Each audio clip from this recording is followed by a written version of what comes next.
वज़ीर आला योगी आदित्यनाथ ने तकरीबन 4 घंटे तक कानून और नज़्म-ओ-नस्क़ के सिलसिले में मीटिंग की। इस मीटिंग में सभी अजला के डीएम और एसपी बुलाए गए थे।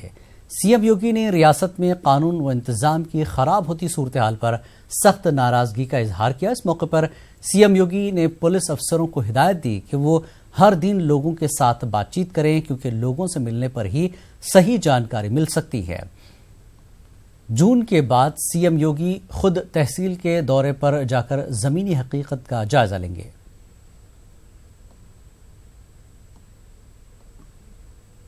तारीख से 20 जून तक जितनी प्राथमिकताएं शासन की हैं वो सभी वरिष्ठ अधिकारियों को, additional chief secretaries, principal secretaries और सेक्रेटरीज को बता दी गई हैं। 15 तारीख से 20 तारीख तक ये सभी अधिकारी सभी ज़िलों में निरीक्षण करेंगे। वहाँ पर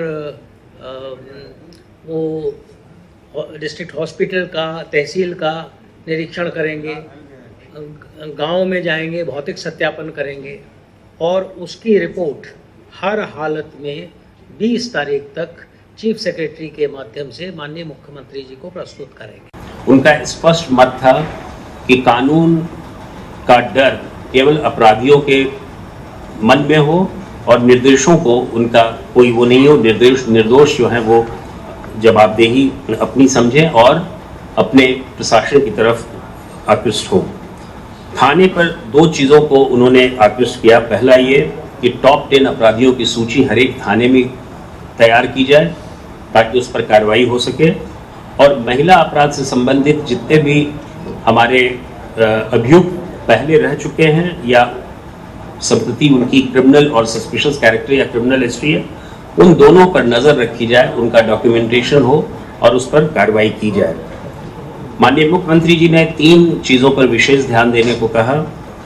दलित से जुड़े हुए अपराध पर, महिलाओं से संबंधित अपराध पर और अल्पसंख्यक वर्ग के से जुड़ी हुए अपराध पर। और उन्होंने इस बात पर बल दिया कि विवेचना में गुणात्मक सुधार होना चाहिए। आगरा में दिन दहाड़े बार काउंसिल के सदर दरवेश यादव को गोली मारकर कत्ल कर दिया गया। इसके बाद मुलजिम और दरवेश के साथी वकील ने खुद को भी गोली मार ली। नाजुक हालत में मुलजिम को अस्पताल में दाखिल करा गया। दरअसल हाल ही में दरवेश यादव को बार काउंसिल का सदर चुना गया था और आगरा के अदालती अहाते में इस्तकबालिया तकरीब जारी थी। इस्तकबालिया तकरीब के बाद दरवेश यादव एक साथी वकील के चैम्बर में जाकर बैठ गई। सभी साथ में प्रैक्टिस करने वाले वकील मनीष शर्मा ने चैम्बर में घुसकर दरवेश यादव पर गोली चलाई, जिससे उनकी मौत हो गई।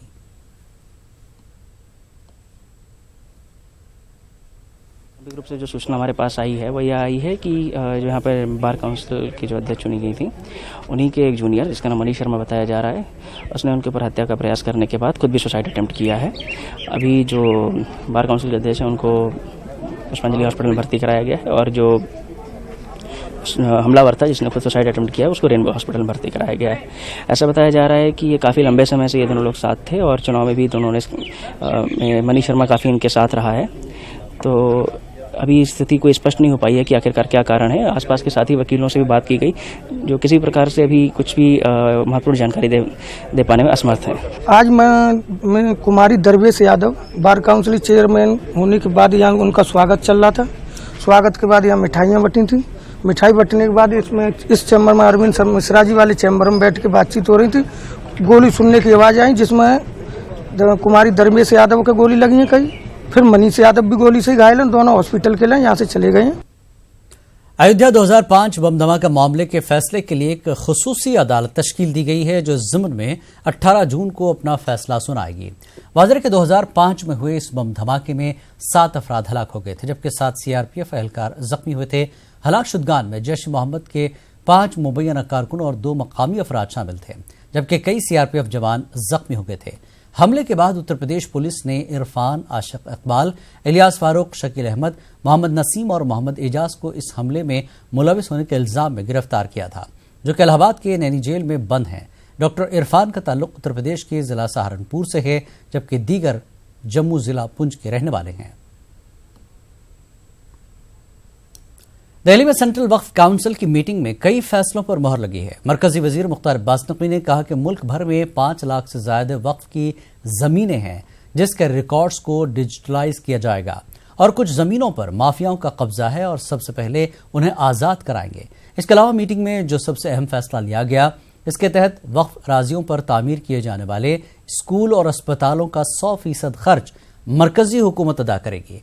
इस ताल्लुक से हमारे नुमाइंदे शक्ति सिंह ने मुख्तार अब्बास नकवी से खास बातचीत की। किन मुद्दों पर बात हुई और सहमति किन मुद्दों पर बनी? देखिए, सभी सहमति है और सबसे इम्पोर्टेंट है कि जो वक्फ की प्रॉपर्टीज़ हैं 5.5 लाख से ज़्यादा, उनको 100% डिजिटाइज करना है। 100% जो है वो डिजिटाइज करना है। उसमें 100% वक्फ प्रॉपर्टीज़ का जियो मैपिंग के साथ साथ उनका डिजिटाइजेशन करना है और जो वक्फ प्रॉपर्टीज़ में कहीं ना कहीं उनका दुरुपयोग हो रहा है, वक्फ माफियाओं के ज़रिए हो रहा है। वक्फ माफिया कोई आउटसाइडर्स नहीं है बल्कि विद इन द सिस्टम है। उनको जो है उनसे कंट्रोल से उनको बाहर निकालना है और वक्फ प्रॉपर्टीज़ हैं उसमें स्कूल बने, कॉलेज बने, हॉस्पिटल बने, हॉस्टल बने, कॉमन सर्विस सेंटर बने, कम्युनिटी सेंटर बने या और भी कुछ बने। उसके लिए central government ministry of minority affairs 100% funding भी करेगी और इस अभियान को हम बहुत तेज़ी से शुरू करेंगे। हमारी जो वक्फ काउंसिल के मेंबर्स हैं वो पूरे देश में बड़े स्तर पर दौरे करने जा रहे हैं। स्टेट वक्फ बोर्ड से कोऑर्डिनेशन करके, स्टेट वक्फ बोर्ड से बातचीत करके इस दिशा में काम करेंगे। सर, माफिया के खिलाफ क्या कार्रवाई की जाएगी? माफियाओं के खिलाफ स्टेट गवर्नमेंट से बात करके और जो कड़ी कार्रवाई है वो की जाएगी। सर, अभी तक वक्फ बोर्ड की कितनी ऐसी जमीनें हैं जो चिन्हित कर ली गई हैं जो माफियाओं ने घेरी हुई हैं? काफ़ी चिन्हित हुई हैं, स्टेट वक्फ बोर्ड ने किया हुआ है। अभी जब दौरे पे ये लोग जा रहे हैं तो उस पर और सारी चीज़ों की बात करेंगे, डिस्कस करेंगे। Thank you sir. तो ये थे हमारे साथ मुख्तार अब्बास नकवी, जिनका साफ तौर पे कहना है जो माफिया हैं जिन्होंने वक्फ बोर्ड की जमीनें घेरी हुई हैं उन्हें बिल्कुल भी बख्शा नहीं जाएगा। नेटवर्किंग के लिए शक्ति सिंह, दिल्ली से। मरकजी काबीना की मीटिंग में तलाक सलासा बिल को एक मरतबा फिर पार्लियामेंट में पेश करने का फैसला लिया गया। मरकजी काबीना की मीटिंग के अख्ताम पर मरकजी वजीर प्रकाश जावड़ेकर ने इस बात की जानकारी दी। जावड़ेकर ने तलाक सलासा बिल को मुस्लिम खवातीन के साथ इंसाफ से ताबीर किया। मुस्लिम महिलाओं को ट्रिपल तलाक से मुक्ति देने के लिए ट्रिपल तलाक बंदी का यानी तलाक की बिद्दत को पाबंदी लगाने का इस बार बिल लाया जाएगा। जो अध्यादेश पहले निकला है और उसमें जो भी विपक्षों ने जो अपनी भावनाएं व्यक्त की थी, आपत्तियां व्यक्त की, उसका भी संज्ञान लिया और ये सबका साथ, सबका विकास, सबका विश्वास, इसका ये परिचायक है। ये इंसानियत का तकाजा है, ये इंसाफ की जरूरत है और ये जेंडर इक्वालिटी और जेंडर जस्टिस की बात है। सऊदी अरब में वाक़ जन्नतुल बकी में हजरत फातिमा के रोज़े की तामीर के लिए लखनऊ में आवाज़ एहतजाज बुलंद की गई। शहीद स्मारक पर मुजाहिरीन ने सऊदी अरब, अमेरिका और पाकिस्तान के खिलाफ नारे बुलंद करते हुए रोज़ा फातिमा ज़हरा और दीगर इमामों के मज़ारात की तामीर का मुतालबा किया। इस मौके पर एहतजाज की क़यादत कर रहे मौलाना यासूब अब्बास ने यह भी कहा कि बार बार मुतालबों के बावजूद भी सऊदी हुकूमत इस ज़िम्न में कोई कदम नहीं उठा रही है और हिंदुस्तान की हुकूमत की खामोशी भी मसाइल हल करने के बजाय उन्हें पेचीदा बना रही है। मुजाहिरीन ने हुकूमत हिंद से मुतालबा किया कि वो इस ज़िम्न में ज़रूरी मुदाखलत के बाद रोज़ों की तामीर को यकीनी बनाए। मुतालबा यह है कि जल्द से जल्द जन्नतुल बकी की वहाँ के ऊपर तामीर कराई जाए और हिंदुस्तान सरकार हस्तक्षेप करे, क्योंकि इंडिया के सऊदी अरब से ताल्लुकात बहुत अच्छे हैं और गवर्नमेंट ऑफ इंडिया हस्तक्षेप करे और हस्तक्षेप करके हमें वहाँ के ऊपर जो है जनाब फातिमा ज़हरा और दीगर आइम्मा के मज़ारात बनाने की इजाज़त दे ताकि हम वहाँ के ऊपर उनके रोज़े तामीर कर सकें। इस तहरीक को हम इस अंदाज से आगे बढ़ाएंगे कि हम अपना खून से ख़त लिख के और ब्लेड से अपना मेमोरेंडम लिख के हम यूनाइटेड नेशन के दफ्तर भेजेंगे। अक़लियतों की हमजिद तरक्की बिलखुसूस तालीमी तरक्की के लिए चलाई जा रही स्कीमों के फ़ायदे सबसे बड़ी अक़लियत तक नहीं पहुँच पा रहे हैं। हुकूमत के दावे अपनी जगह हैं, लेकिन तालीमी मैदान में काम करने वाले लोग यही मानते हैं कि मुसलमानों में बढ़ती जिहालत और हुकूमती सतह पर मुनासिब तशहीर न होने की सबब लोग सरकारी स्कीमों से फैज़याब नहीं हो पा रहे हैं। तारिक कमर की रिपोर्ट। कहा जाता है कि मुसलमानों की बदहाली का सबसे बड़ा सबब तालीमी फुकदान है। तालीम न होने के सबब ये तबका अपने आईनी और दस्तूरी हुकूक भी हासिल नहीं कर पा रहा है।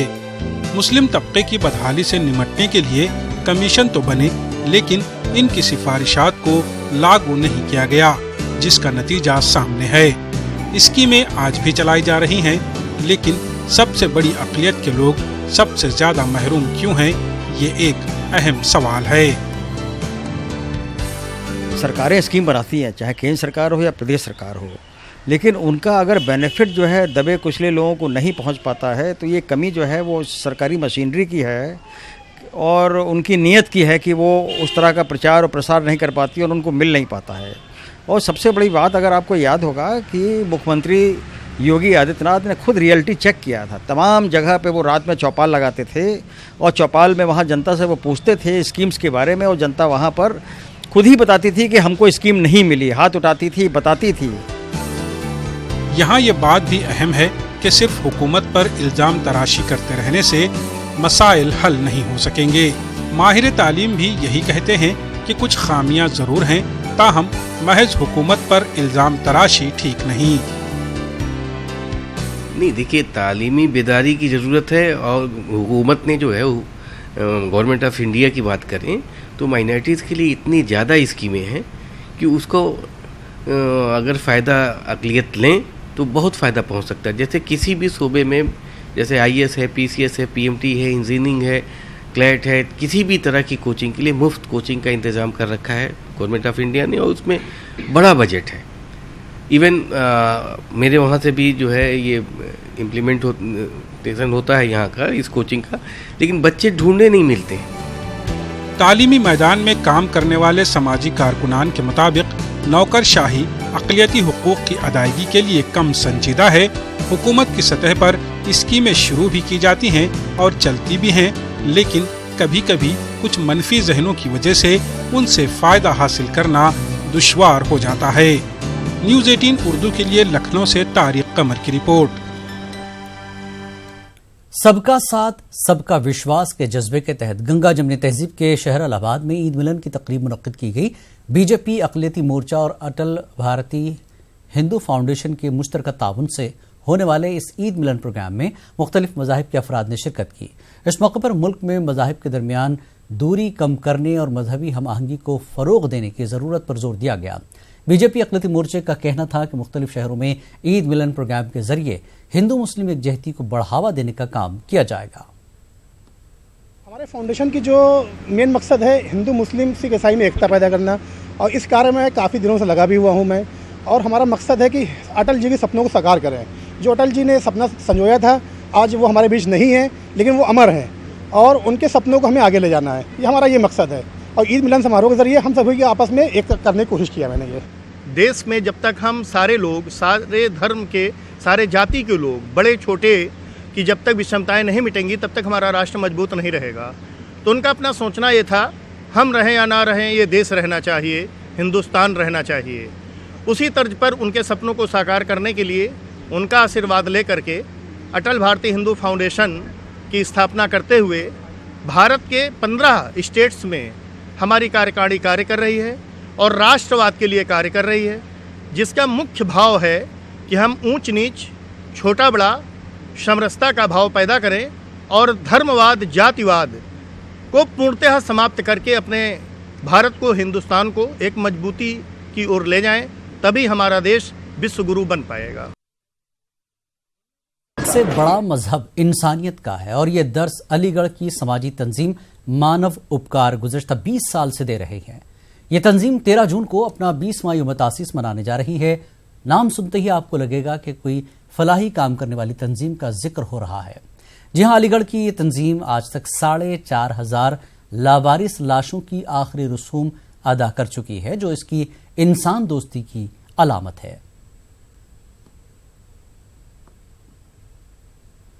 रूप से कमजोर व्यक्ति जिनके पास अपने परिजनों का अंतिम संस्कार करने के लिए सहयोग आर्थिक सहायता नहीं है, उनके पास मतलब आर्थिक रूप से सुदृढ़ नहीं है, अंतिम संस्कार नहीं कर सकते, ऐसे लोगों की मदद मानवता संस्था करती है और उन लावारिस अज्ञात लोगों का उनके धर्म के अनुसार अंतिम संस्कार करती है।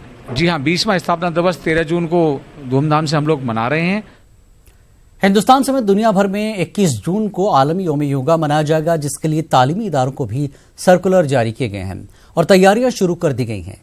अलीगढ़ मुस्लिम यूनिवर्सिटी में भी हुकूमत की हिदायत पर आलमी योगा डे की तैयारियां शुरू कर दी गई हैं, लेकिन इस मरतबा भी हुकूमत के इस अमल को तनकीद का निशाना बनाया जा रहा है। AMU कोर्ट के रुकन तलबा लीडर शफीक रहमान खान ने कहा कि हुकूमत योगा डे के जरिए एक मखसूस ज़हनियत को हम पर लाजिम करना चाहती है।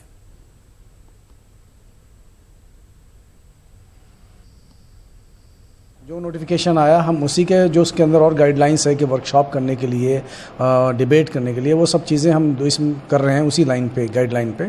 और हम 2 चीज़ें ऑलरेडी कर चुके हैं। एक वर्कशॉप का करने की तैयारी है 15 से, और हमने एसे राइटिंग कंपटीशन और डिबेट करवा दिया है। ये पूरे सर्कुलर में निकाल दिया था, ऑनलाइन भी था कि जो मतलब पूरा क्या बोलते हैं पब्लिसिटी के लिए कर रखा था। अगर योगा को जो है एजुकेशन का एक पार्ट बना दिया जाए तो हम करने के लिए तैयार हैं, मगर अगर एक मेंटेलिटी के तहत हम पे थोपा जाएगा जो है तो ये हम मानने के लिए तैयार नहीं है। अब ये नहीं कि जो है कि उसको एक विचारधारा के तहत जो है कि वो हिंदुओं का एक वो है जो है उसको करना पड़ेगा तभी आप देश में रहेंगे, तो हम ये नहीं करेंगे हैं। आप योगा करते हैं, हम नमाज़ पढ़ते हैं। योगा जो है एक जिस्मानी कसरत का एक कसरत का वो है जिससे इंसान फिट रहता है, तो हम भी नमाज़ पढ़ते हैं 5 वक्त का, हम भी सजदा करते हैं, हमारे लिए भी वो वही चीज़ है। आइए हम भी दावत देते हैं, आप जो है नमाज़ पढ़िए। सरकार इन चीज़ों को छोड़कर जो जनता के मुद्दे हैं उन पे गौर करे। योगा डे मनाने से किसी एक दिन यहाँ के हिंदुस्तान की पब्लिक को अगर आप योगा करा लेंगे तो उससे मुल्क की तकदीर नहीं बदलेगी। हिंदुस्तान के लोगों को नौकरियाँ चाहिए। जो एजुकेशन का बजट कम हो रहा है उसको बढ़ाने की ज़रूरत है, क्योंकि मुल्क का नौजवान अगर पढ़ेगा लिखेगा तभी इस मुल्क की तकदीर बदलेगी, और जब वो पढ़ लेगा तभी वो इस नेशन बिल्डिंग के लिए काम कर पाएगा। और अब देखेंगे बिहार की खबरें। बच्चों की जानलेवा बीमारी AES के मुकम्मल इलाज के लिए हुकूमत बुलंद बांग दावे तो कर रही है, लेकिन 2 दहे में बुनियादी तैयारी भी नहीं हो सकी। इस बीमारी से रियासत में हलाक होने वाले बच्चों की तादाद 48 हो गई है और बीमार बच्चों की तादाद में दिन ब दिन इजाफा भी हो रहा है। मुजफ्फरपुर के SKMCH में बच्चों को भर्ती करने के लिए न तो खातिर ख्वाह वार्ड है, न नर्स और न ही डॉक्टर। इस बीमारी ने गरीब माँ बाप की कमर तोड़ दी है। दूसरी जानिब रियासत में शोबे सेहत की खराब सूरत हाल पर मुतल्लक़ अहदेदार चुप्पी साधे हुए हैं।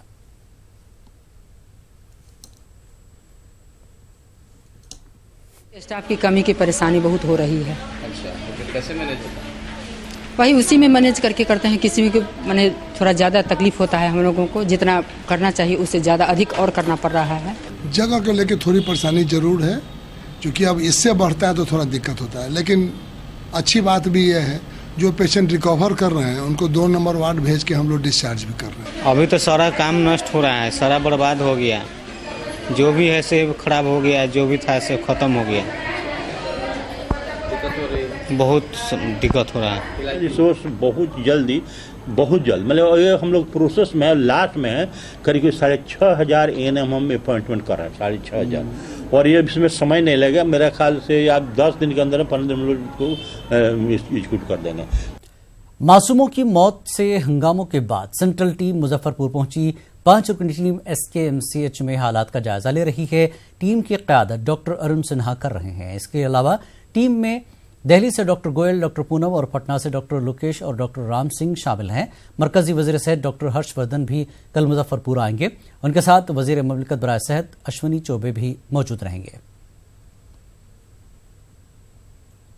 और जापानी बुखार को लेकर भी CM ने चिंता जताई है। आप लोग भी लगातार आज मीटिंग कर लगातार कल मुझे बिहार में था, जानकारी हुई थी तो यहाँ पे खबर किया गया, और फिर कल माननीय मंत्री ने भी हमारे डॉक्टर हर्षवर्धन साहब ने मीटिंग भी किया, और मीटिंग करके तुरंत वहाँ से जो प्रोटोकॉल के हिसाब से वहाँ भेजा गया है, टीम भेजी गई, हाई लेवल की टीम। एक तो मॉर्निंग में वहाँ के रीजनल डायरेक्टर और इन लोगों को भेजा गया था, फिर हाई लेवल की एक टीम शाम को वहाँ पहुँच गई है सुबह उसमें से, और आज वो इन्वेस्टिगेशन वहाँ कर रहे हैं। और कल माननीय मंत्री, मैं स्वयं और सेक्रेटरी हम लोग कल वहाँ जा रहे हैं।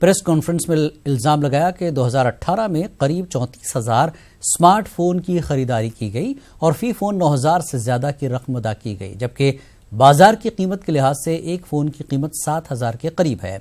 ऐसे में महकमे की जानिब से तकरीबन 7 करोड़ रकम की ज्यादा अदायगी की गई, जो सीधे तौर पर घोटाला है। इस मौके पर उपेंद्र कुशवाहा ने दस्तावेज भी पेश किए। विभाग द्वारा स्मार्टफोन खरीदा गया था 2018 में। इसमें 33,914 स्मार्टफोन खरीदे गए थे और जिसके एवज में कुल भुगतान 31,04,14,842 रुपया हुआ था।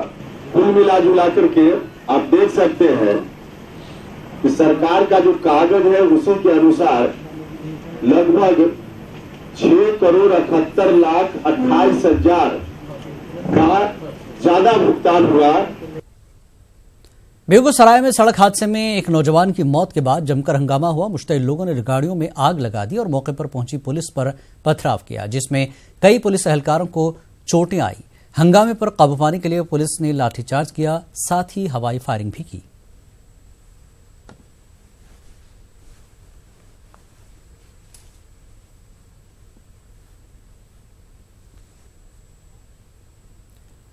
मधुबनी के झंझारपुर इलाके में पंचायत ने तगलकी फरमान सुनाते हुए एक नाबालिग लड़की और उसके भाई की बेरहमी से पिटाई कर दी।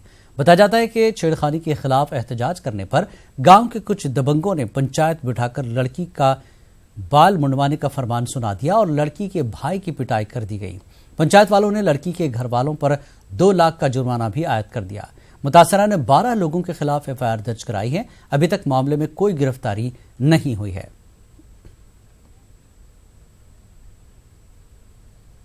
खास बात यूपी बिहार में फिलहाल इतना ही। आदाब।